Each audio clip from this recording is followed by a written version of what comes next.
Good afternoon and Sunday. Definitely Sunday again. Definitely not Monday. I forgot it wasn't Sunday. It is Sunday. It is Sunday. I mean, yeah, It is Sunday, Sunday. obviously. Yeah. Sunday. However, this Sunday does look very much like a Monday because you know what? It benefited us because we've had a bit more of the fallout from the trade deadline and the buyout market. Mm-hmm. Which I'm glad because I was hyped for a different reason after the trade deadline, and now I'm not as hyped, but I'm still hyped for reasons which we will explain later. Yep. But where the fuck is my book? It's right here. So, go on, Chris, round up the week. I will round up the week. So, on last Sunday was the last day we did shit, right? Sunday. Yeah, last Sunday. So, this was Brooklyn versus Washington. We had Blake in his debut, and his first basket and only basket of the night was a dunk. This motherfucker can dunk. You lied. For the first time in 2 years. He lied. He's been sandbagging the entire time. He wanted to get on a good team, and then he's been sandbagging. It's crazy. We'll talk about his tweet later. Yeah. He had 15 minutes, 2 points, and 2 rebounds. Brooklyn won that game. There's nothing else really worth mentioning there. You had Phoenix versus, although it was a tight game. Surprising, I say surprising. Wizards give Brooklyn a lot of trouble. Everyone gives Brooklyn a lot of trouble. It's like Wizards they specifically give. Yeah, I mean, it's Russell Russ, Westbrook and yeah. Brad. It's Russ. I hope it's Russ. I want it to be Russ. Phoenix versus LA. Then you had CP3 reaching 10K career assists. He had 11 points, 13 assists, 10 rebounds. A triple-double. Nice one. You had 26 from Booker and Ayton, respectively. Schroeder had 22, 13 from Kuzma, and 23 from Harrell. Obviously, this is still without AD and still without LeBron. So they lost this game. But I'd like to make the admission that when I said, they'll probably do well, but I didn't realize their schedule until then. But, yeah. Their schedule is pretty bad. Kuzma got 13. We will go through this. We'll go through how bad that schedule is. You got 13. There's no one else. What were you doing? Yeah. At least Schroeder had 22. Harrell had 22. They had a decent game, but it just wasn't enough. Not enough to Charlotte versus the Clippers. LaMelo left with a fracture in his wrist, and now he's out for the rest of the season. No. Originally, he was supposed to be out for the rest of the season. However, in 4 weeks, in a month, basically, they're going to reassess it and see how it is. He might be ready for the playoffs. Yeah, they've left the door open that he could come back. He's not going to come back. New Orleans Pelicans versus Denver. You had Zion and Ingram both scoring 30. However, Jokic had 29 points, 10 rebounds, 10 assists, and 23 points from Murray. However, New Orleans Pelicans actually won this game. Well done, them. Then you had Boston versus Orlando. Jaylen Brown had a career high 10 threes in this game. He had 34 points altogether. Nice. Yeah, career high. Then you had Dallas versus Portland. You had Luka having 37 points in 3 quarters. And it was only 3 quarters because they sat him out for the last quarter because it was just a blowout. It was done. The game was over. Lillard had only 90 and CJ McCollum had 30. Absolutely destroyed. Monday, you had Milwaukee versus Indiana. Drew Holiday had 28 points and 14 assists, I want to say. There was no Giannis. And Milwaukee then, this is the 7th game of their win streak. Then you had the LA Clippers versus the Atlanta Hawks. The Clippers rallied down from 21 down. Paul George had a measly 8 points, 3 from 12 shooting. However, Kawhi did have 25 points. You had 28 from Young, 23 from Collins. Okay, Kennard had 20 points. And there was this, he did this Euro step half-court 3. Ooh. He just Euro stepped a man at the half court and hit a 3. It was fantastic. Then he had Utah versus Chicago. Utah starting to win again. Gobert had a career high 9 blocks. He also had 21 points and 10 rebounds. 1 block away from a blocking triple-double. You had 30 from Donovan Mitchell, 27 from Zach LaVine. Then you had Houston versus Toronto. Rockets end their 20-game losing streak. Wall had a triple-double, 19 points, 10 assists, 11 rebounds. You had 22 from Tate. You had 19 from Christian Wood. And that meant the Raptors' losing streak stretched to 9. Not bad, not good for them. This was before the trade deadline as well, so there's a lot of uncertainty going on in Toronto. They did manage to move a man, not the man everyone expected, but they managed to move someone. Tuesday, you had Brooklyn versus Portland. Now, this one is very interesting because there was no Kyrie because he was out due to family matters. Officially. Also, I'd like to mention Tuesday was Kyrie's birthday. Happy birthday, Kyrie. Officially, there is no link between it being family reasons and Kyrie's birthday. Officially. That's why. I mean, that's why, though. That's why. But officially. There's no link. Officially. I mean, there is a link. Family matters and birthday. I said, yo, I want my birthday off. Bye. I want my birthday off. Sorry. I rate it. I won't work just to, but yeah. Harden ties a career high 17 assists. He also had 35 points. He had 20 from Green. Lillard had 25 points. Carmelo had 15, 16 from CJ McCollum. It's also maybe worth noting that Blake had 8 points. He's, better than that 2 points he had in his debut. Then you had the New Orleans Pelicans taking down the LA Lakers. We had Ingram with 36, Zion with 27. However, Lakers had 6 players in double digits. So it's very shared scoring. It was very good. I believe also there was an all-women's broadcast on, I think it was it Wednesday? I think it was Wednesday. There was the first ever all-women's broadcast, which is worth mentioning. God fucking damn it. Then you have Philly versus Golden State Warriors. This is back on Tuesday. You had the 76ers blowing out the Warriors. 76ers blew a 24-point lead. However, they managed to win the game despite the fact that Golden State Warriors have no Curry. They still rallied back from 24 points down. You had 22 from Simmons. Then lastly, you had Denver and Orlando. Jokic had a triple-double. He had 28 points, 10 assists, and 15 rebounds. He's just dominating the whole thing. He's front runner for the MVP, despite what James Harden thinks. Boston versus Milwaukee. Daniel Tice missed an open three for a game winner. Bucks ended up blowing a 25-point lead. So this is like 2 games in a row where teams blew massive leads, but they managed to hold on to win. Giannis had 13 points. You had 27 from Chris Middleton. You had Jaylen Brown scoring 25, Kemba Walker 23, and Bucks now have won 8 in a row in this game. Toronto versus Denver. You had Toronto blowing out the Denver Nuggets. And it could have been Kyle Lowry's last game too. He had just 8 points. Siakam had 27, 23 from OG Anunoby, and you had 22 from Norman Powell. Good scoring effort by Toronto, who blow out the Nuggets. Then you had Atlanta versus Sacramento. Trae Young hit a logo 3 to tie the game. You had 37 from Fox. However, Sacramento absolutely just took him over in overtime. It's also mentioning that Trae Young's logo 3 to tie the game was his only 3 he made that game. Oh, wow. Yeah. LA Clippers versus the San Antonio Spurs. LA Clippers dominate San Antonio Spurs. They had 6 players in double digits. Kawhi had 25. Clippers were then on a 3-game win streak. Then Thursday, you had LA Clippers versus San Antonio Spurs again. There was no Kawhi this time.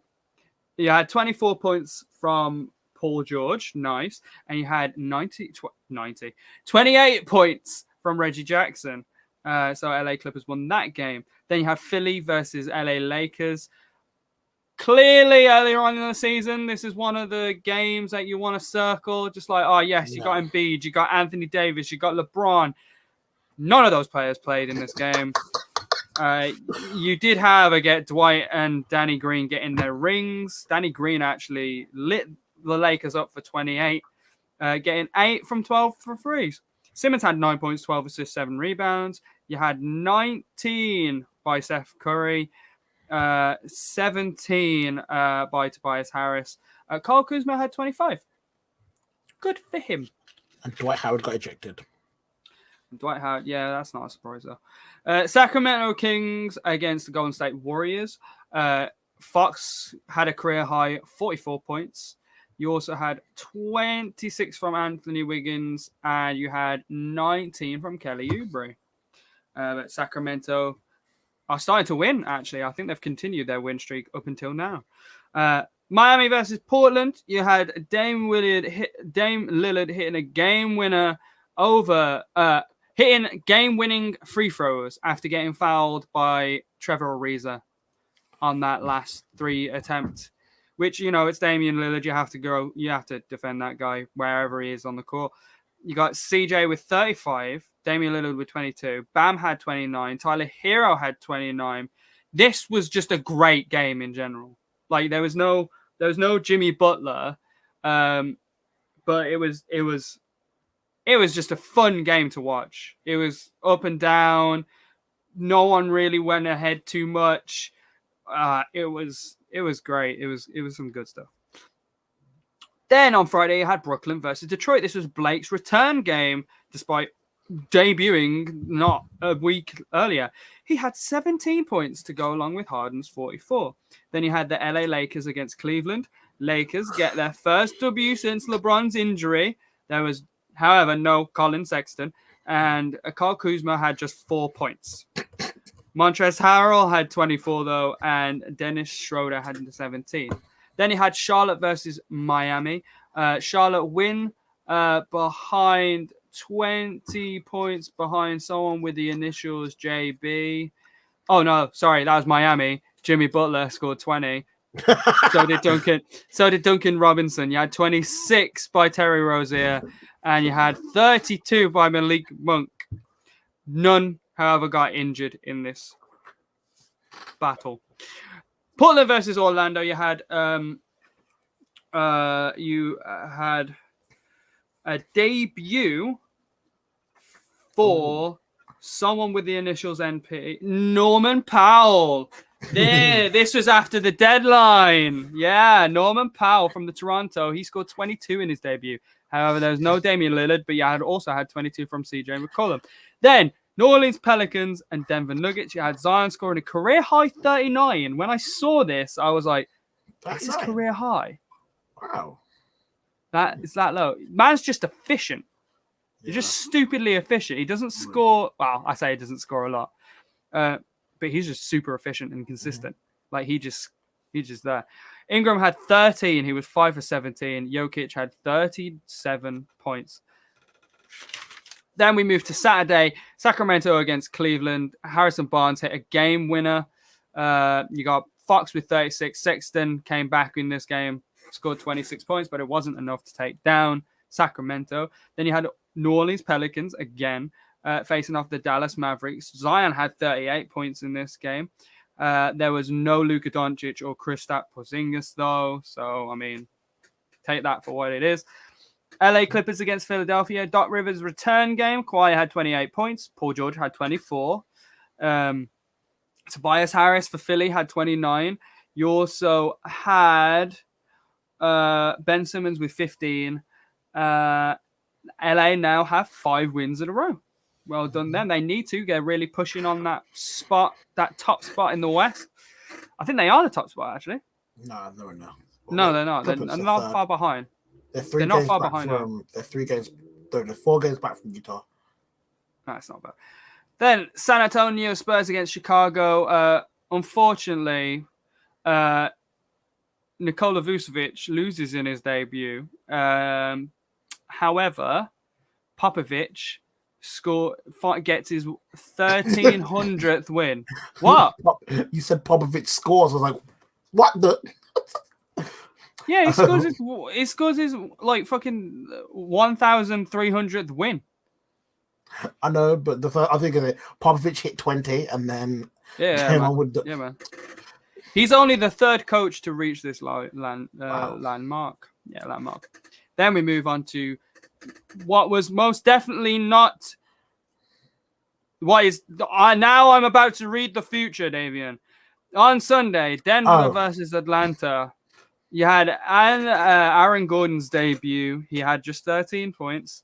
Nikola Jokic had 8 assists, 10 rebounds, 16 points. So not very high scoring for anyone, but all starters were in double digits, including Green, who had 20 off the bench. LA Lakers against Orlando Magic. Kyle Kuzma takes over the fourth quarter. He has 21 points. Dennis Schroeder has 24. LA win the second game in a row without LeBron or AD. Well done. I mean, it was against Orlando. I was going to say, it's against Orlando who just lost. Who gave away all of their good players. And they won by 3. But, a win's a win. You beat who you're up against. Then you have Toronto against Portland. Norman Powell had 30, which is very interesting because this game was the one where they got traded for each other. The guys who got traded for each other, Norman Powell and Gary Trent Jr. Norman Powell had 13. Gary Trent Jr. had just 6. They face off after being traded for each other. You had 22 from Damian Lillard, 23 from CJ McCollum. You had 26 from Pascal Siakam. And this means Portland are now on a 3-game win streak. And then I think the last game I'm going to talk about is Phoenix against Charlotte. CP3, who had 16 points, only had 1 assist in this game. And by the way, Davian, this is the first game ever that CP3 got lower than 2 assists. Wow. The first game ever. Wow. In his 1,000 and something or other games, he's always had at least 2 or more assists. That's one hell of a stat. You also had Devin Booker scoring 35. You had Graham for Charlotte scoring 30. Terry Rozier with 22 and Gordon Hayward with 15. So that was the week. I'll be honest, with all the trades been going on, I even forgot about the game, to be honest. So I know it's been very interesting with these trades, David. Should we go through these trades? Maybe look at some winners and losers. Let's have a look. All right, let's start with the actual trade deadline. So let's start off with an absolute banger. Bulls acquiring Vucevic from the Magic. So Bulls get Nikola Vucevic and Al-Farouq Aminu. Magic ended up getting Wendell Carter Jr., Otto Porter Jr., and 2 future first-round picks. So who won? Well, how do you grade that trade for the Bulls? I don't think it's I think it's a decent trade for them. I mean, I'm being honest. Give it a letter. Give it a letter, like a B- or something. Thank you.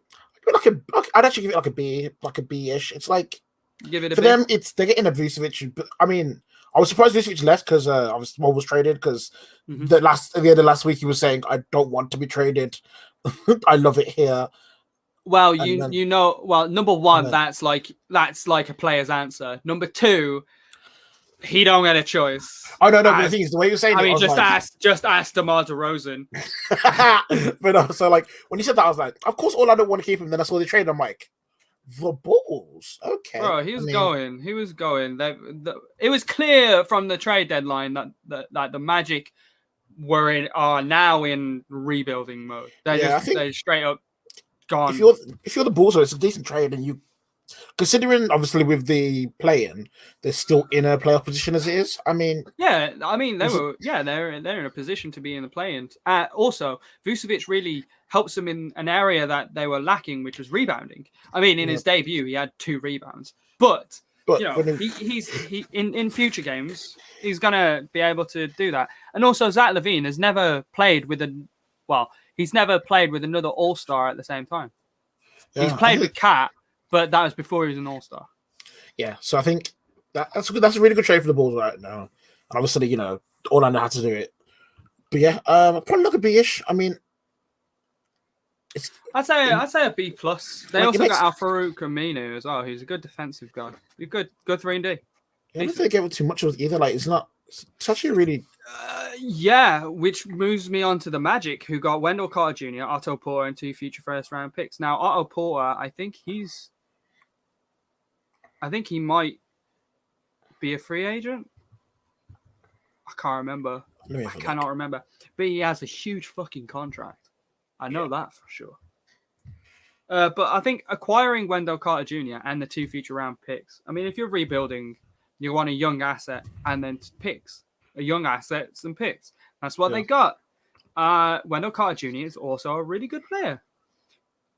He didn't really show. He showed off his potential, but he never really. He never really fulfilled it at Chicago. Maybe he can at Orlando when he's going to be given the ball a bit more now. You know, good player on a bad team. You know, Otto Porter Jr. is in his unrestricted free agency this year, and he's also he's on a base salary of $28.4 million. He ain't making that next week. He ain't making that next summer. So I'd give a solid C for the Magic. I mean, you give up an all-star talent, but if you're rebuilding, this is what you want. I was gonna say, like, I'm not gonna. You can't. I don't think you can really give it much more than that. Like, see, it's a passing grade. You did what you had to do. You move someone off young talent and picks, and it's just an average C- C thing. It's like obviously later on it may, you know. It's one of the things that later on you might be like, oh, look what they did with that, and obviously, you know, but we don't know yet. Exactly. Like I get it. Next trade that happened then was this one surprised me. It was Blazers trade for Norman Powell. In return, the Raptors ended up getting Gary Trent Jr. and Rodney Hood. I don't like this trade for the Blazers. Yeah. I don't know why they gave up Gary Trent Jr. I don't know why. Well, I don't know why they needed to. I mean, I know they got guards, and Norman Powell is a slightly bigger defender too.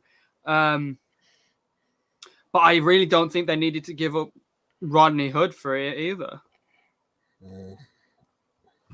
Maybe a pick or something. I get it. Don't get me wrong, I get it. And Toronto were getting a young asset with Gary Trent Jr. So how old is Gary Trent Jr.? I say he's young, and I don't actually fucking know. He's probably fucking 30, and he's been in the G League for 8 years. So Gary Trent Jr. is... Yeah, anyone that's called Junior, it makes you feel like they're young. But yeah, he's 22. And just oh my God, I guessed. I didn't even type. I guessed. Oh, bad. No, he's 22. I was too busy looking at seeing someone send me a message on Snapchat. So I was like, oh yeah, I was doing that. Okay. So that's young. Well, Gary Trent Jr. just turned 22. Yeah, he's young. Norman Powell is fairly young. I mean, he's in his like mid-20s, I think. 27 guy, mid-20s ish. Yeah, so I guess Norman Powell is like in the prime. He is where he is. It's a player that Blazers do want, I guess. I mean, they're not very good defensively. What benefits does he bring them, really? Defensive. So just defense. Because I reckon it's just defense. But so you think that's what they're going for? They traded away Gary Trent Jr., who's also a guard, and Rodney Hood,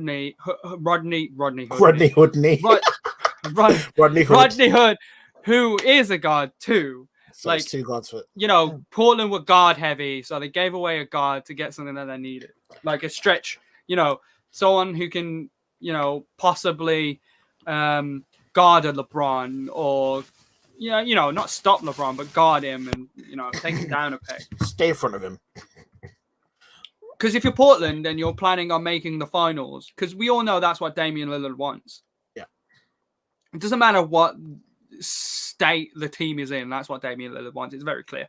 And they believe that they can do that, and that's fine. I doubt it, but it's fine. Yeah, they want to go up against LeBron at some point, Kawhi and Paul George. They're going to need a guy who can, you know, rub elbows with those guys. So Norman Powell is good, I think. Yeah, I mean, it's one of them. You know, at the beginning when I said I don't understand why they made this trade, I completely fucking understand. I completely understand. Yeah, I kind of looked at it and I went, like it's a... But also... So for Blazers, I give them like a B+ for that. Raptors, they got a good young asset. I mean, they got Rodney Hood too. I'd give them a C+. Rodney Hood Rodney Hood just needs to get passed around this league. But I kind of agree with that. I think like Shaq, man, like Shaq. Oh God, that's not even. But no, I think that could be it. I think for the Trailblazers, if this is what they need to help them push another level, I think, like you said, like they are aiming for obviously playoffs and how to be Yeah. No, I'm just looking at this next trade, and I'm like, no, he's so much fucking mess. Yeah, all I was gonna say is, if you are looking to obviously, stop the best teams, which I think if you're not tanking in a season and you are in a playoff contention, you've at least got to try and do something. And this is a way to try and do something. So I think it's a good trade for them, and it's one of them that these type of trades you normally it depends on what happens. And I don't think Toronto having a bad season this year. And I guess if Norman Powell can help Trailblazers, then this might be a good trade for them. Do I think it's going to do much for them? Not really, but we'll see. We'll see. I don't think he's there to do much. In all fairness, he's just there to defend, hit threes. I think that's what he's there for. I think he's got to be a star. Would he be a star? He's going to be a starter. Yeah, surely he's a starter. I mean, he's done really well for them. He did well in his debut, 22 points, 13 against his old team. Like, come on, he's doing really well. He also forgot what team he played for a bit. Yeah, he did, didn't he? Yeah, he went into the wrong something or I can't remember. Yeah, he kind of went into the Toronto. It's used to it. I mean, Lewis Hamilton went into the wrong pit stop when he changed teams, so it happens. Okay, what trade had you so horrified, Chris? It didn't horrify me. It's just there's so much, and I don't fucking care. So George Hill, I just knew 76ers ended up getting George Hill because they needed a bit more playmaking. Yeah. So I knew they got George Hill. What I didn't know is that it was a 3-team trade between the Knicks and the Thunder. So Sixers ended up getting George Hill and Ignas Brazdeikis. Don't know. Then ended up getting Terrence Ferguson, Vincent Poirier, rights to Amir Pridovic, and then 2021 second round pick, 2024 second round pick projected number 31 to 55. Right, that's what the Knicks got, and the Thunder get Austin Rivers, Bradley, a 2025 second round pick, and a 2026 second round pick from the Sixers, both of them from the Sixers. So basically, this trade is full of second round pick, no names, and George Hill. That's all. That's the trade. So they got an injured George Hill. They just moved around shit for shit. It's just musical chairs. That's what this trade is. I mean, George Hill is great. I mean, he's injured. Don't get me wrong, but he's a good player. He's a veteran. Well, he's gonna be back. I just had to look. He won't be back till potentially just before the playoffs. So. Oh my lord! How's he going to integrate himself? Trial by fire. Trial by fire, like that. Speaking of fire, the next trade is the Heat acquiring Bjelica from the Kings. So the Heat ended up getting Nemanja Bjelica. The Kings ended up getting Mo Harkless and Chris Silver. Which, if I'm... Oh, we didn't... you know what? Fuck the last one with the grades. I couldn't give a shit. They all get Fs. No, they get C's. They just get a grade. The only thing I've got to say about that trade is I find it kind of funny that somehow Austin Rivers was involved in that trade. That's the only thing I find funny. Yeah. Like Doc's anyway. Just trade him away somewhere. I don't care. Anyway, down to a good trade, right? Nemanja Bjelica gets to the Heat.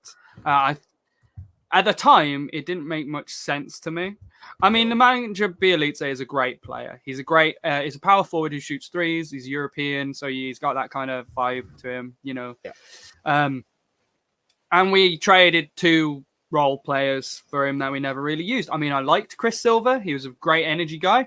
Mo Harkless was a good defender back in his Portland days. He hasn't really shown much of it this year, but 2 of those for Nemanja Bjelica. I didn't see why to begin with, because I was like, I don't understand why we're doing this trade until later.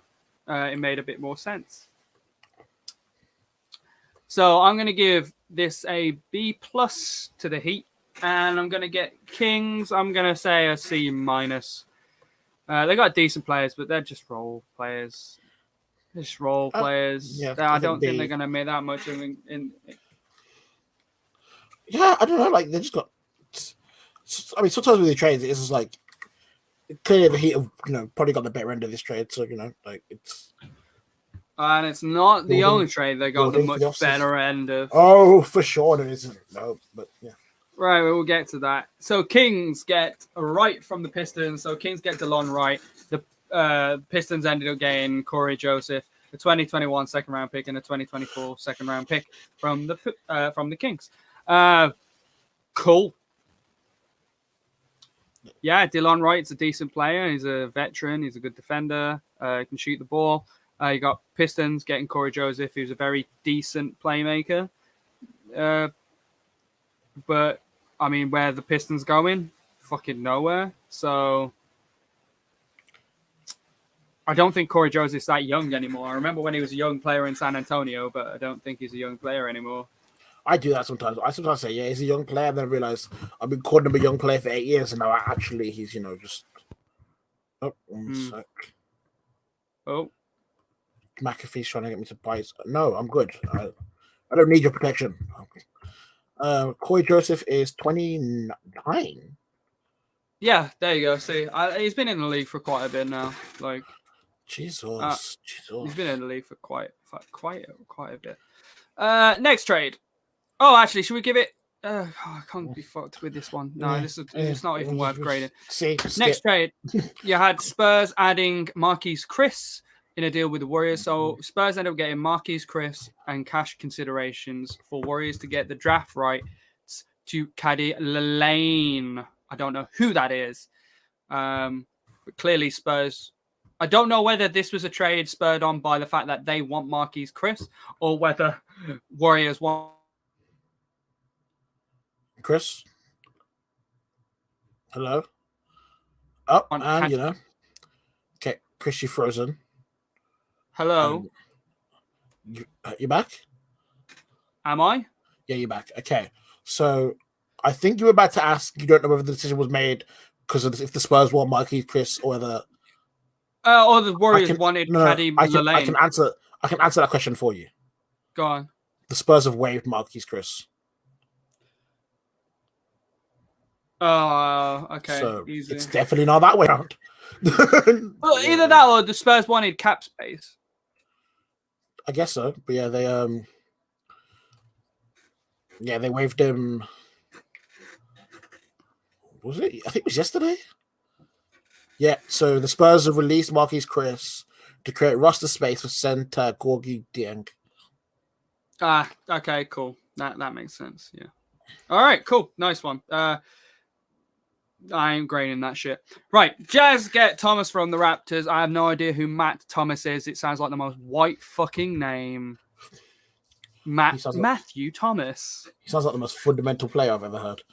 Literally the most fundamental player. Raptors ended up getting a future second-round pick for that. It literally on the NBA website, it doesn't say what year. It just says future second-round pick. That's how much they give a fuck about this or trade. Raptors ended up Kings got Terrence Davis and Raptors get a 2021 second-round pick. Cool. Yep. Warriors end up getting a 2025 second-round pick from the Hornets, top 55 protected. What? Top 55 protected? Yep, that's what you said. So, what? I was like, whoop, whoop, top 55, woo! Could you imagine being the Hornets and they get a really good season somehow and they're managing top 5 in the league, and they're like, oh well, I guess we're gonna have to give away a pick to the Warriors because we failed to reach because top 55. Warriors really did not give a shit. They just wanted to get rid of Brad Wanamaker. Clearly, they just wanted to get rid of him. Because the Hornets ended up getting Brad Wanamaker, 2022 second-round pick and cash considerations for a 2025 second-round pick that is top 55 protected. Yeah, they wanted him. Warriors gone. just did not want that, man. They just want him They must gone. have Look, we just will go- pay you. We will. They literally paid them to get rid of him. I think they did the same with Marquise Chris. Huh? I think they did the same with Marquise Chris. They're just cash considerations everywhere. Get rid. Just fucking get rid of him.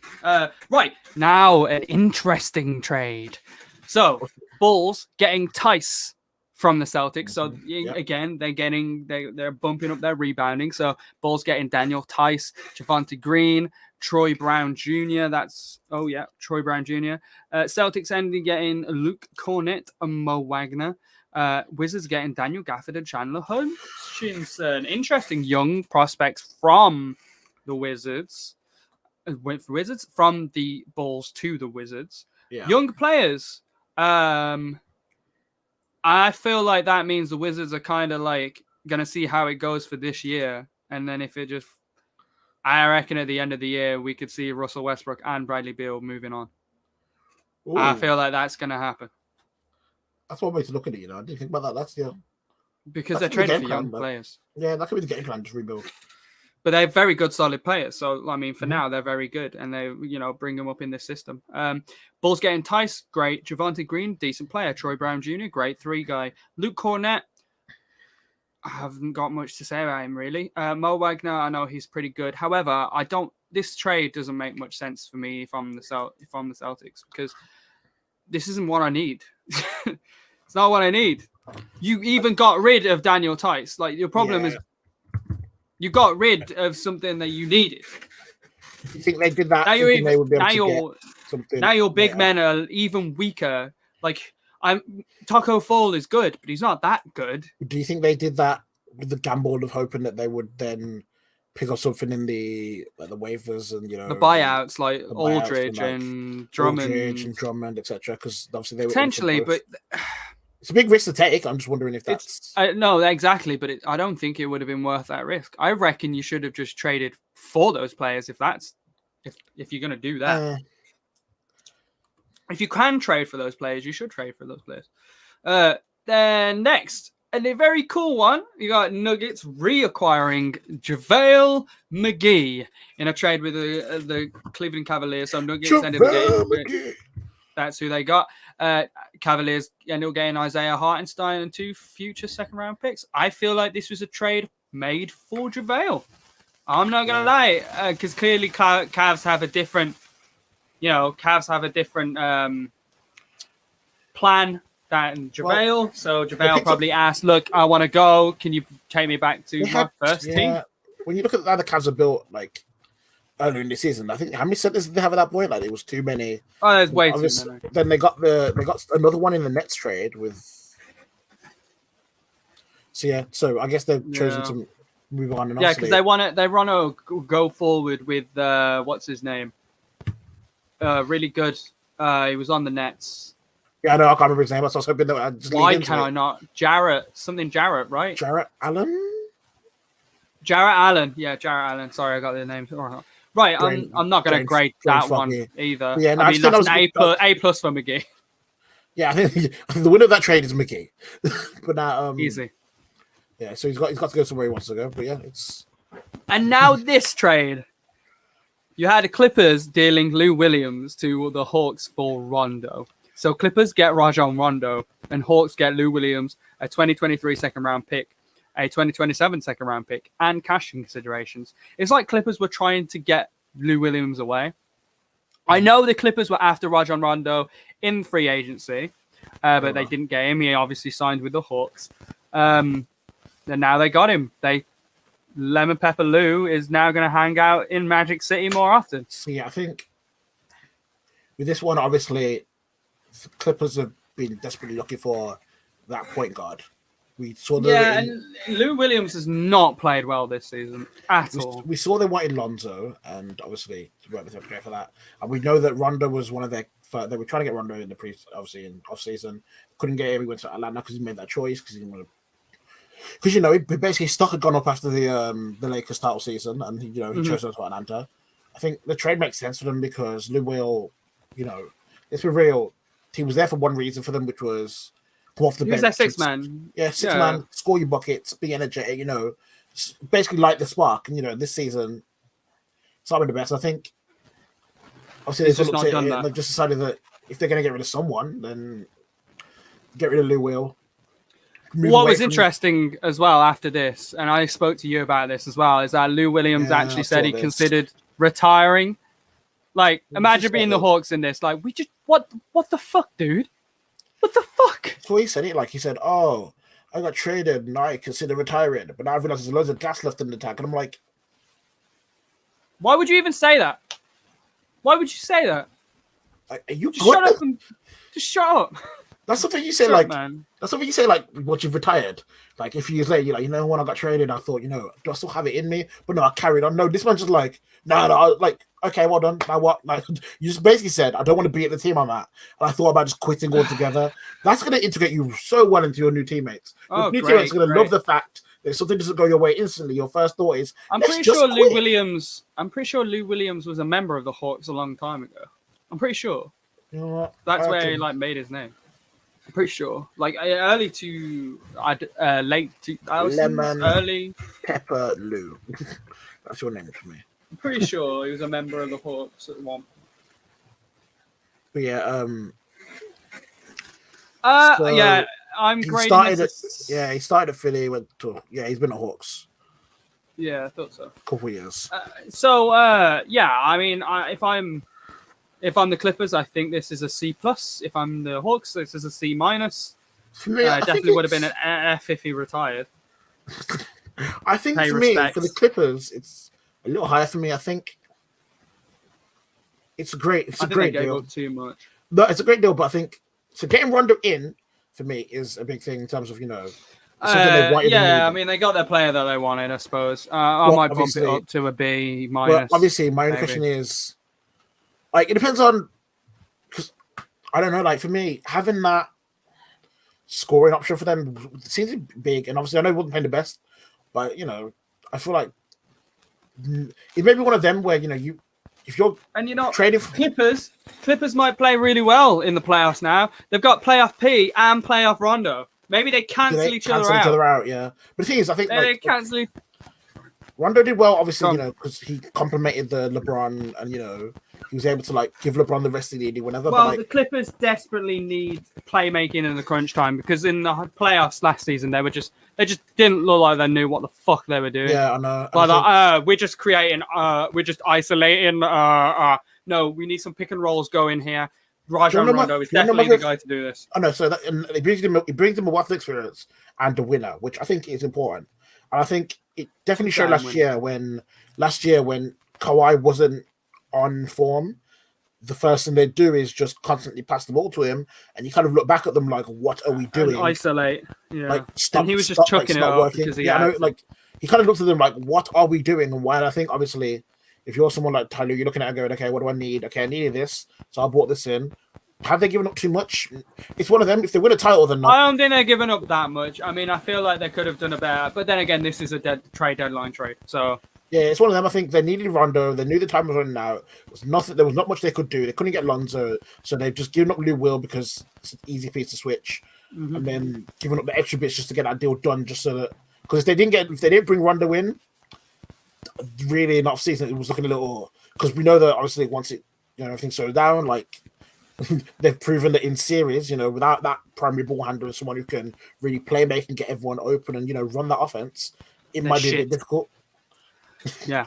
That cool. Next trade. Mavs getting... I like this trade for the Mavs. Getting JJ Redick and Nicolo Melli from the Pelicans. And Pelicans end up getting James Johnson. Love that guy. Yep. Wes Iwundu. Second round pick for 2021 and cash considerations. If I'm the Mavs... I think this is a good trade for the Mavs. I think it's a decent trade for the Pelicans, who get, James Johnson. I don't know if they stay in or not.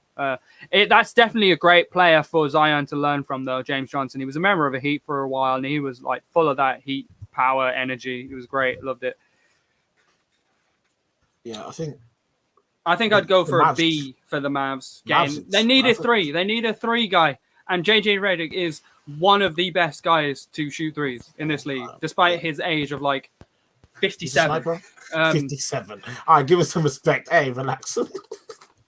Man's been in this league for fucking decades. Probably literally. Yeah, I like this trade for the Mavs. I think I give them a B. I think I give Pelicans maybe a C plus, a B minus. I'd give them a C. I'd give them a solid. Let's see. I think like they've got a good player in Jay Johnson, but I don't know. Like it's Yeah. So And just to confirm, he's 36, 37? 36, pretty close. Closer to 50 than 20. Yeah, there you go. Anyway, right. It was at this point that like the trade deadline was pretty much. On everyone's The time was over, but obviously yeah. trades were made.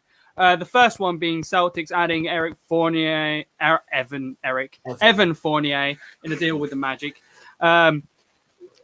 Magic ended up getting Jeff Teague, who was waived, and 2 future second-round picks. Obviously, this was a trade for the Celtics trying to get another guy to come off the bench and spark it. I don't think Evan Fournier was that guy. I feel like this was a trade made because they had to, and this is the last You know what I find option. really funny? I find it so funny that Boston were like, so Boston would have been talking to Orlando like, yo, we want Aaron Gordon.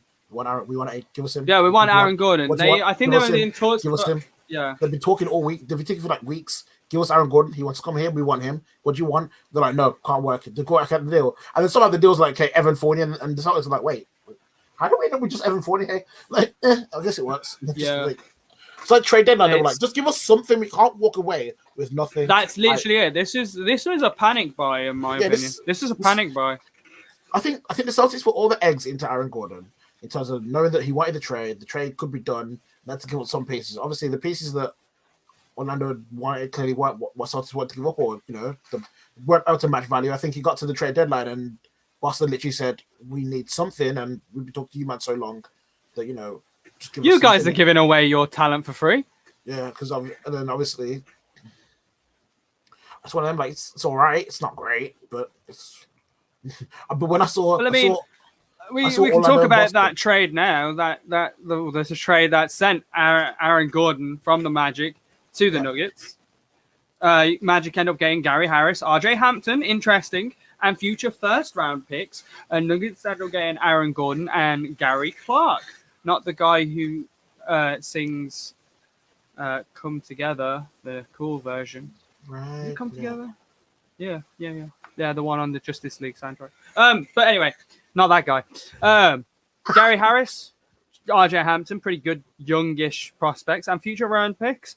Nuggets get Aaron Gordon. I feel like decent enough trade for the Magic. Decent. Nuggets end up getting. I mean, they gave up a bit young assets, but they win now. So yeah.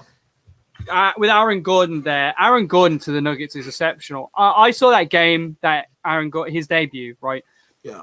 And they did a pick and roll with Jokic and Aaron Gordon. Yeesh. It was really weird seeing a pick and roll with 2 big men and having the tallest one being having the smaller one being the roll guy. It was weird. But this guy's you got a slasher and a cutter and a designated dunker now. Oh my god, that was Damian Lillard. I need to phone Damian Lillard right now. What? That is a lyric right there. Oh. He's a slasher, a cutter, a designated dunker. Like, I'm a genius. I didn't even mean it. I'm gonna call Damian Lillard. I'm gonna call Dame real quick. He's the only guy I can think of that actually raps that's decent in the NBA. I'm not gonna fucking call Shaq. Or Lonzo. You know what? Whatever he did, that wasn't rapping. That was like it's like if Johnny Cash hated himself so much. That's all I have to say about that. That was it. If Johnny Cash hated himself so much, just no. Just if Johnny Cash hated himself so much, that's it. So much. That's what it sounded like. But yeah. Right. I'm gonna say A. I'm gonna say B. Oh no, sorry. A minus for the Nuggets. I'm giving and C plus for the Magic because they got what they wanted. I'm giving it an A for Denver purely because for what they were to get, like obviously I think that's the best trade they could have made looking at everything around them, and I think they haven't given up that much. They've got a really good player and they've got someone who fits in right now. And obviously, if you are trying to win right now, that's probably the best player you can get. It's someone who, and he's like the first game he played, seems to adapt. And it's like they've done well. Like this is a good trade for them. I think that team looks pretty deadly. And then obviously you've got the depth, and you've got Javal as well. When you add that, you're like, okay, the team looks a lot better than it was before. Whereas with Orlando, it's just a case of obviously trying to get the most you can. And for them, the trade did the job. It was something, and they gave up something. They didn't get nothing. So it's like that's for me. That's to see. It passes. Yeah, see. Right now we get to the final trade and the trade of the deadline, in my opinion, and that's not even being biased because the Heat absolutely they finessed the Houston Rockets. He ended up getting Victor Oladipo. In return, the Rockets get Kelly Olynyk, Avery Bradley, and a 2022 draft pick swap. Pick swap. They gave up 2 role players. They gave up Kelly Olynyk, a role player who's just, we got Bielitsa now. I'm not that first.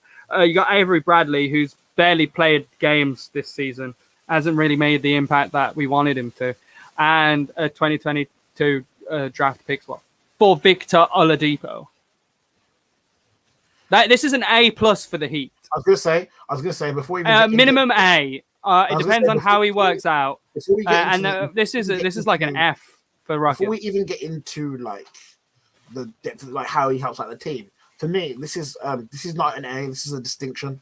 This is it's A+ with distinction. This is 99% out of 100. This is like a. Well, I want to see how it works out. To me, even if he does badly, the reason why this is such a great trade for Miami is this is a no risk high reward. So it's a no risk high reward. So on top of that, when you got no risk high reward for a player like Oladipo, for me that's already B+. Then you combine the fact that you'd already got the player that was going to replace the player you were getting rid of anyway. So you didn't lose, so you've not lost anything there. That puts it A-. You're getting a player that is always who wants to be here. So you've already watched and everything. So that's right there. That's you're already in the top tier. By the way, everyone said Oladipo was having an off year. He's still scoring nearly 24 points a game. Yeah. He's scoring 20 points a game at least. So you're getting a player in there who fits exactly what the Miami Heat needed. He's a great defender. Someone who looks like they can actually fit. Someone who wants to play for the Heat and fits the culture, A+. And then you look at the fact that what you were able to do is wait until the last day because you knew that Houston wanted to trade on a depot, but you knew you didn't want to give up any. You were never giving up Tyler. You didn't want to give up Tyler Hero. You didn't want to give up Duncan Robinson. You didn't want to give up none. You were like, no, we're gonna. So then you wait till the last time, and then just go. We know you're desperate. The thing, yeah. We know you're desperate. The trade deadline's over now. We haven't really traded for anyone big. Nothing big's happened. Then I see we've traded for Oladipo. I was like, oh, sweet, cool. What did we trade up? What did we trade to get rid of him? And then I look at this and I'm like, because you see you see end of the trade deadline and you're like, do we panic? Do we move? Do we send something stupid there just to win? And you look, you're like, what did we give up? Nothing really. To get. Oh my God! I was like, Yo, we still have this too. And that Chris, moves me on to... Wait, Chris, I have your response. Your response was, I don't like this trade. I hate this trade. I'm not sure. Wait, never mind. I love this trade. Wait. I'm not going to find it. I'm not going to find it. Don't know how I feel about this trade deadline. Houston is trading Victor Oladipo to Miami. Never mind. I like it. And it wasn't Hero or Duncan crying. I was well, it's one of them that you didn't give up much for something that has the potential to be. Yeah. So yeah.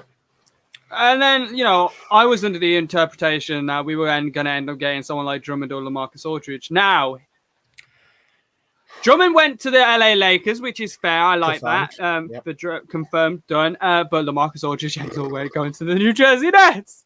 Davian, I feel like you have a lot of thoughts about this, so I'm going to let you take the wheel on this one. Okay. So obviously, you were here on Saturday. You guys have played Pokemon on that decision list, and you said, "Do you see where LaMarcus Aldridge went?" You said to me, I said to you, no, I haven't. I expected you to say he's gone to the Heat, and I was like, oh look, that is look at the defensiveness of the team. Oh my god, LaMarcus Aldridge, and you got Oladipo, and I was like, I was like sick, and you said the Nets, and I said what? Because it didn't make sense to me.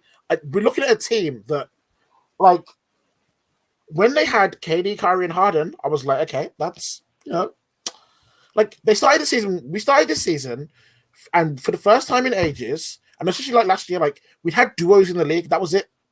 The Warriors super team had ended. We got to the point where it was KD, Kyrie, LeBron, AD, Kawhi, and Paul George. Fucking shit going on at Boston. We had a bunch of good teams. Jim Butler in Miami. Like it was great teams like Denver, Utah. And now we've got a point where everyone is going to fucking Brooklyn just because it's like the easiest road you can pick at this point. Like. I was going to. The thing is, the players that they're acquiring as well aren't good defenders. I want to point this out. So the thing is, I'm looking at the team structure and it's like, okay, cool, but it just feels like they're trying to sign everyone at this point. Like, okay, let's take Blake Griffin. Okay, cool, he'll do something. LaMarcus Aldridge in the buyout. Like, the team is built up and it's like, okay, great. But what happens if you guys don't win the championship? Because I have never seen a team. They have to now. Also, right, Blake Griffin tweeted that in response to all this is that like y'all were calling me shit for like 2 years now, blah blah blah. Being shit for 2 years, bro, you didn't dunk for 2 years, and then you suddenly show up and dunk. You were shit for 2 years. Were shit, and now you decided to show up. So wait, yeah, and I'm like looking, and it's just I understand that the impact of having players like LeBron James in the league means that Do you have that KD tweet? Do you have a KD tweet? I've got them all. One sec. Get the tweets up. You mean the one where he tells everyone get the receipts? You mean the one where he tells everyone to stop forming fucking super teams and then goes and forms two? The thing is, like, it's. Hold on a sec. Let me find this fucking image. I know where it is. But yeah, it's just wild, for me. It's frustrating because it's like, there's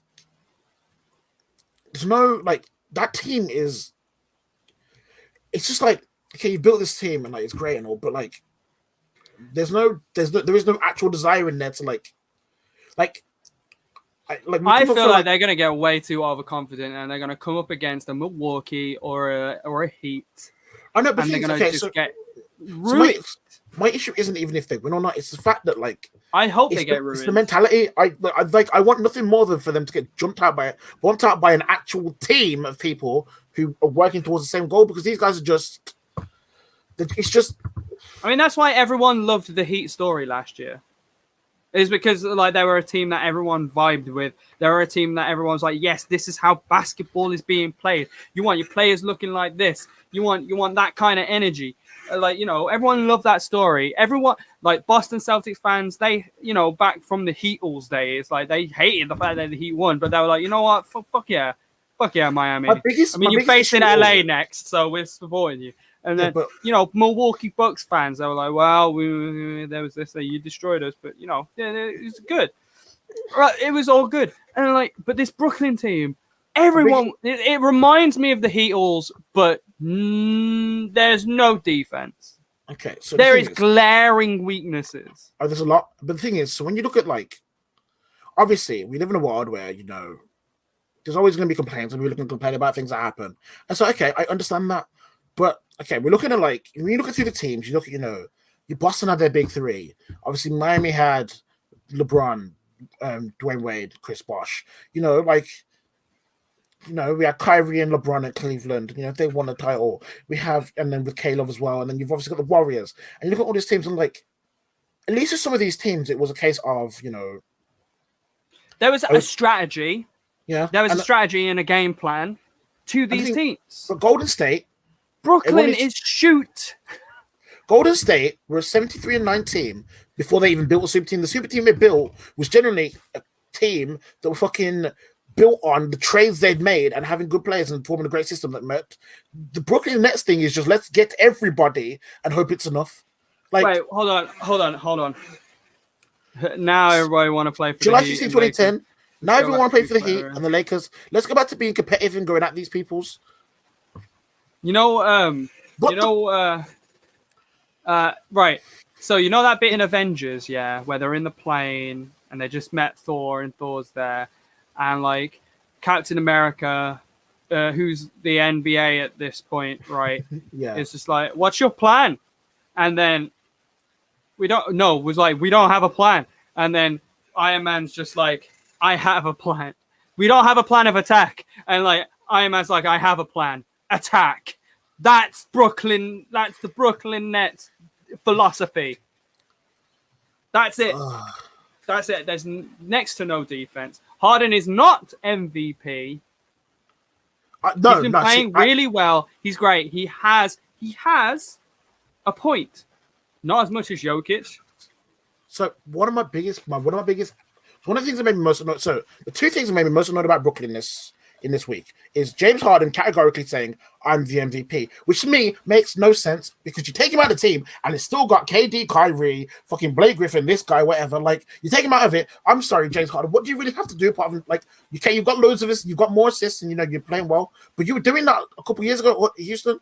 The only difference is now you're doing it with Brooklyn where you really have no like everyone knows the team doesn't defend, so all you man do is just shoot. There's no actual fucking game plans the way they play. It's just, oh, you shoot a three, I'll go shoot a three, and that's. But the thing about this year is that a lot of people have been rested because of last year. So when it gets to the playoffs, it's gonna get serious and it's going to get dirty. Joel Embiid's out with an injury. LeBron's out with an injury. AD's out with an injury. So when you look at that, LeBron and Joel were running away with 1 and 2, and obviously they've got injured. Okay, cool. But looking at players like Jokic, who has been doing this fucking thing. You look at Dame Lillard, who's been doing this thing with most of his team injured. We talked about Jimmy Butler last week and how when you look at MVP, he really should be up there. Like you look at all these players. Like we even spoke about earlier in the season, we spoke about Steph being up there because of the things he was doing with Golden State and where they were. Like you look at some of these teams, and you're like, okay. These are guys who you take them off the team, and the team is not going to function the same way. You take James Harden off the Nets, and they've still got 4 to 5. Like they can field a team of ex All Stars and fucking they've got like 40 odd All Stars between the 5 of them. Realistically, it's cool for you to cruise through the regular season. You're going to get to the off season, and at that point, everyone's going to start defending more. And when it starts defending more, you guys don't have it like you're just a mess of people who are this team's built for nothing. And like you coming out saying I am the MVP when. Look, call it what it is. He's gone to that team. They built this because Harden wants his ring. That's fair enough. But then you can't come out and say you're MVP as if you're doing something. You can't come out and call yourself MVP as if you've done something spectacular and you've changed it. So with Aldridge's arrival, the Brooklyn Nets now have a total of 41 All-Star appearances. 41 All-Star. Yeah. 41. So you can't come out and claim that you're MVPs if you do something incredible. Like if your roster is averaging more than 2 All-Star appearances a player. So the thing is, if I go to a team that's 25 and fucking 57, and then in the next year we are 62 and 20, then I'm gonna beat my chest and say I'm the MVP. Look where they were without me. Look where they are now. When you get to fucking Brooklyn with KD, Kyrie, and then anyone you can, literally anyone, because everyone who's had a choice has literally been like, I don't know where Brooklyn. Like we talked about Blake Griffin. We sat here and said, where's Blake Griffin going to go? And we literally were like, we have no idea because we have no idea where he fits. And then he went to Brooklyn. We were like, okay. LaMarcus Aldridge seemed like he was set for the Heat. Like they were like, okay, he could go to the Heat or here. And then he was like, oh no, I'm going to Brooklyn because any form of anything they go for, like. You can't then make the claim that I'm definitely the MVP. And the second bit is KD. Oh my god, I've never met a man. I've never seen. I've never seen a sports star with such a fragile ego. You are one of the greatest offensive threats to ever play in the NBA. Your height and wingspan, you can't be stopped. Teams don't even try and stop you anymore. Teams understand you will score 30 on them. Yeah, you are the same person.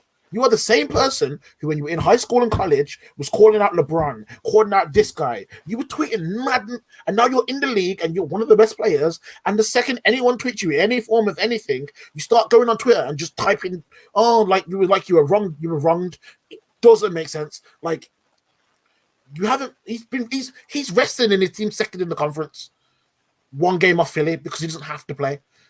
Like he's basically on cruise control. I mean, he didn't have to play to the playoffs.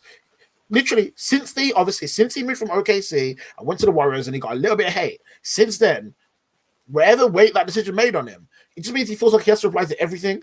his team are playing, and he's replying to people who are saying we don't like the fact you've got 41? 41.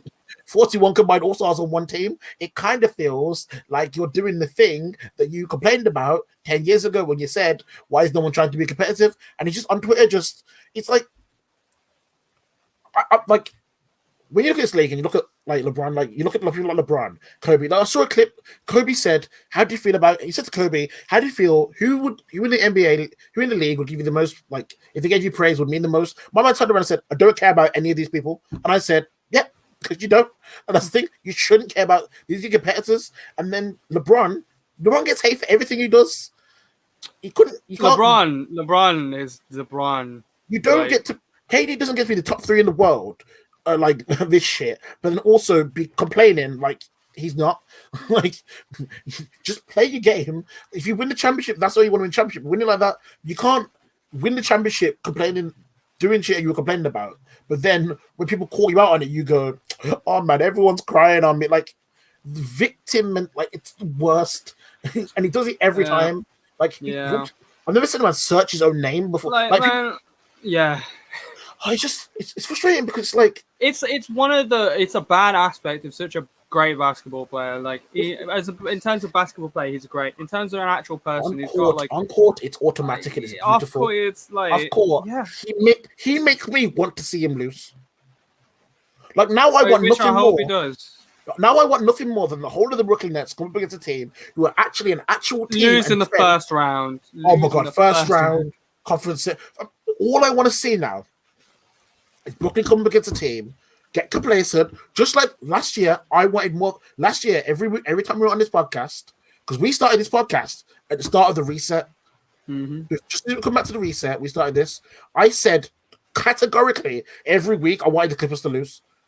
Because the way they were acting was that they'd already won the fucking championship. They were. You remember at the beginning of that, I said, Heat are going to go here and here and here, and they're going to make the finals. They're going to win. I know, and then that almost happened. And I said, and I remember that because everyone was like, Clippers are going to win. And I said, I don't want the Clippers to win because they were actually complacent and acting like they'd won the city before they already got there. Brooklyn is showing around as if they've already won the title. Like, they're acting as if they don't have to come up against Giannis in the Bucks. Miami, the Miami Heat with their setup, like they're gonna come against Oladipo, Butler, fucking Hero, Duncan Robinson, a team to actually defend. Philly with Joel Embiid, Ben Simmons, fucking who else have they got in? Who are still number one? Still number one in the East, even without Joel Embiid for the last 2-3 weeks. Yeah, he missed like 10 11 games. Then on the other side, you've got the improved Clippers with our actual team. You've got the fucking Lakers, Utah, Phoenix. Like, this isn't a wash, but you man are acting like it is. Like, bro, they're having close games with like Cleveland and Washington and Atlanta. Washington. The thing is, I understand them. I understood them trading for James Harden, even though I didn't like that trade because I think giving up Caris LeVert, giving up Jarrett Allen, and everything else they gave up, I was like, okay, what you've done is basically giving away your young core there in return for Harden. But I was like, okay, that makes sense. But now at this point, like, I feel like someone's playing 2K and they're clearly playing as the Brooklyn Nets. That's the thing. That's what it feels. It feels like you're just trading for everything now. You're like, fuck consequences. Like, it's. I think for me, it's not like one of them where I'm like, oh, the league's unbalanced. And I've seen people like, oh, but the league, they tried to veto the Chris Paul to Kobe. Like, obviously, no, because obviously at that point, that's not what happened. The league owned that team because it was an ownership change. That's fine. And obviously, like, oh, what about the competitiveness?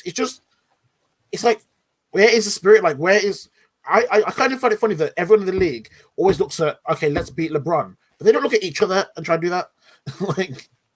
It's always, and KD's been able to sit back behind the fact that, like, oh, everyone goes towards LeBron. Like, no, this is you left the Warriors to build your own team, and then you left the Warriors to build your own team, moved to Brooklyn, and then you've just literally gone. I like how every time Nets make acquire a player, there's always that all this to beat this. Yeah, I think it's like, for me, it's like, every time we're just every new acquisition. Like they're doing it to beat LeBron. The thing is, it's like, but it's. Bro, they're gonna make it out the East first. KD has been going to Steve Kerr for a misquote, which doesn't make sense. Which to me, I'm like, look, I get it. The last year at the Warriors, you weren't happy. You weren't happy because basically you jumped onto a team that was already 17-3 and fucking 9, and you didn't like the fact that realistically Golden State Warriors is a team that is run by Stephen Clay offense, and Draymond's the emotional leader and kind of the captain of that team who keeps the shit together. So you didn't like that when Draymond was telling you what to do and where to do it. And obviously Steve Kerr came out and said, the last year with KD, he didn't actually say that. He said this year was more. He said last year's in the season when Steph was injured was kind of more enjoyable for him than the season before because, at that point they were dealing with the pressure of, winning titles. Everyone got injured within it. There were a lot of things. And then obviously someone had twisted that and said, oh, he said that his last season with KD was worse than the season when they basically came bottom of the league. And KD came out and then started laughing. And I'm like, just relax. I'm like, right, that's not what he said. That's not a thing Steve Kerr would say either. No, and the thing is, Steve Kerr then came out. I don't know, man. I don't know that man personally, but that's not a thing Steve Kerr would say. So Steve Kerr came out, and then obviously Steve Kerr clarified it. He said, "Look, this is what I said. This is the podcast." He went into depth on it and the things he was, dealing with. And he said, "Look, we were dealing with injuries." And KD still took that as an emotional attack at him, and I'm like, man needs to relax. You know what he needs, David. You know what he needs to do. The thing I was going to say was he needs to fucking suck a dick. But also, if Miami Heat beat Brooklyn, this podcast for 3 weeks, it's going to be slanderous. Oh my god! It's gonna be beautiful. I love it. I'm gonna love it. I'm buying a Jimmy Butler fucking jersey, bobblehead. It's gonna say jersey, yeah. Brooklyn bitch on the bottom. Please. I'm going to end this podcast. No, you need the opposite. You need a Brooklyn jersey and have Miami's bitch. I'll buy both. Do both. Anyway, do I'm both. going to end this podcast by saying, look, please, God, Sporting God, if you're out there, just give me Miami vs Brooklyn, just please. Well, KD needs to take a timeout. Give me fully healthy Miami vs Brooklyn, please. Fully healthy. They got no chance. No chance in hell. So I can clip Even this the when Milwaukee Bucks, I feel confident that Milwaukee will beat them. Really? Yeah. Giannis, Chris Middleton playing like the way he has been lately. Drew Holiday, who's KD himself has said is the best defender in the league.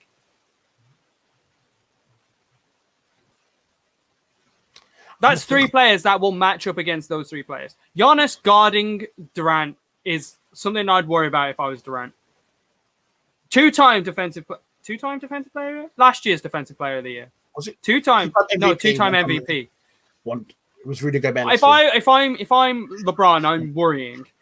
And LeBron. If I'm LeBron, I'm worried. If I'm fucking anyone, I'm fucking worried. But it's Giannis. And then got Drew Holiday, who's one of the best perimeter defenders. Give him Harden or Kyrie. Whatever. You know what? I'm gonna think on that. I like what you're thinking though. I'm gonna think on that matchup. And then you get that last person to try and beat you on his own. Yeah, let Blake. That's if they're all playing. Yeah, it's you never know. Kyrie might have to go to a bar mitzvah or something. They went from Kyrie, KD, and DJ to let's just get everyone we can. Fuck defense. Come on, guys! Come on! Let's join the party! Let's start everyone, but claim we're the underdogs. But we've already won. Yeah. Yeah. Cool. Brooklyn need a whole timeout. A whole last time out. And that's the end of this podcast, guys. Fuck Brooklyn.